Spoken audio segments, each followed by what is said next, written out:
Malam itu hujan turun tanpa henti di desa kecil di pinggir hutan. Jalan tanah berubah menjadi lumpur, dan kabut tipis menggantung di antara pohon-pohon tua. Raka baru saja pindah ke rumah warisan kakeknya. Rumah kayu tua itu berdiri di ujung desa, menghadap ke hutan yang gelap.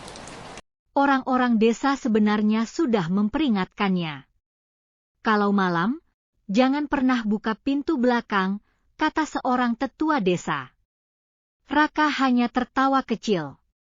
Baginya itu hanya cerita lama untuk menakut-nakuti pendatang. Malam pertama ia tinggal di sana, semuanya terasa biasa saja. Hanya suara hujan, sesekali suara jangkrik. Namun tepat jam 12 malam, sesuatu terjadi. Suara ketukan. Raka membuka mata, ia melihat jam di ponselnya jam 12 malam. Suara itu terdengar lagi, bukan dari pintu depan, tapi dari pintu belakang rumah. Raka mengerutkan dahi. Siapa yang datang tengah malam begini? Ia bangkit dari tempat tidur dan berjalan perlahan ke arah dapur.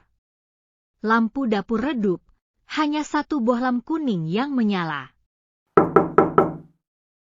Ketukan itu terdengar lagi lebih pelan. Seolah yang mengetuk tidak ingin orang lain mendengar. Raka mendekati pintu belakang. Siapa? Tanyanya.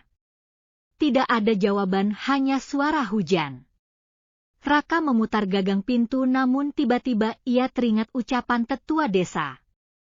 Kalau malam, jangan pernah buka pintu belakang. Raka menghela napas. Ah, cuma cerita. Ia membuka pintu. Di luar hanya ada gelap dan hujan. Tidak ada siapa-siapa. Hanya halaman belakang yang dipenuhi rumput liar. Raka menutup pintu lagi sambil menggeleng. Mungkin cuma ranting jatuh. Ia kembali ke kamar dan mencoba tidur. Namun beberapa menit kemudian, suara itu kembali. Kali ini lebih keras. Raka bangun dengan kesal. Ini pasti anak-anak desa yang iseng. Ia berjalan cepat ke dapur dan langsung membuka pintu. Namun lagi-lagi, tidak ada siapa-siapa. Halaman kosong. Hanya hujan yang semakin deras. Saat Raka hendak menutup pintu, ia melihat sesuatu. Jejak kaki. Jejak kaki basah di tanah. Namun anehnya, jejak itu tidak menuju rumah. Justru keluar dari rumah. Seolah ada seseorang yang berjalan dari dalam rumah menuju halaman. Padahal Raka sendirian. Perlahan rasa tidak enak mulai muncul. Ia menutup pintu dengan cepat. Perasaan saja, gumamnya. Namun ketika ia berbalik, ia membeku. Di lantai dapur yang kering, ada jejak kaki basah. Jejak itu muncul dari arah lorong menuju kamar. Menuju ke arahnya.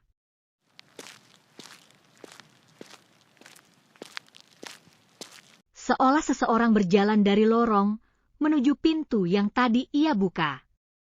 Padahal tadi tidak ada siapa-siapa di rumah. Raka merasakan tengkuknya merinding. Ia menelan ludah. Siapa di sini?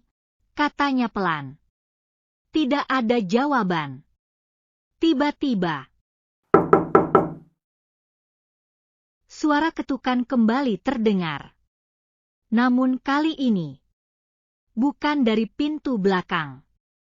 Suara itu datang dari dalam rumah. Tepatnya dari lemari tua di dapur.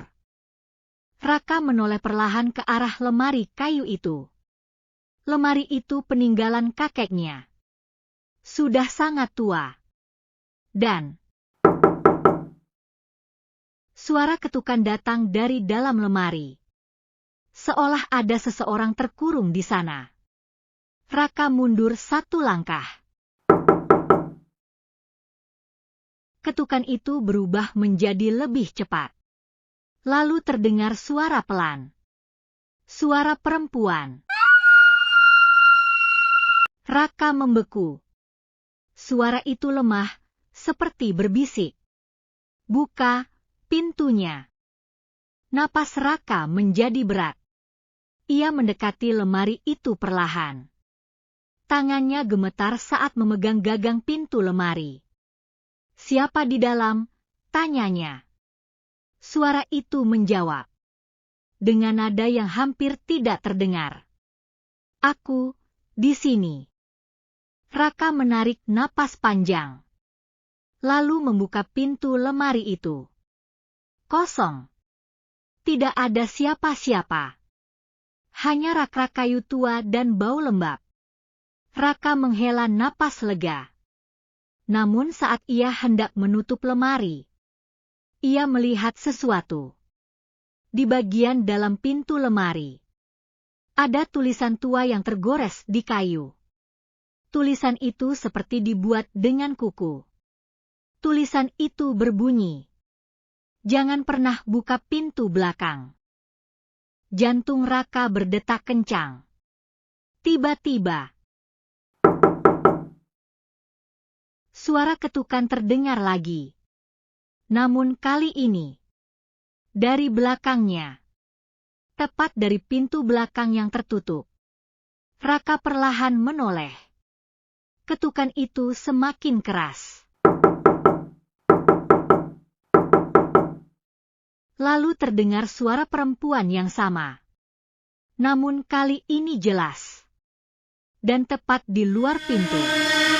"Kenapa kamu buka tadi?" Raka tidak bergerak. Hujan semakin deras. Lalu suara itu tertawa pelan. "Sekarang, aku sudah di dalam." Lampu dapur tiba-tiba berkedip. Sekali. 2 kali. Lalu mati. Gelap total. Dalam kegelapan itu, Raka mendengar sesuatu berjalan di lantai dapur. Langkah kaki basah.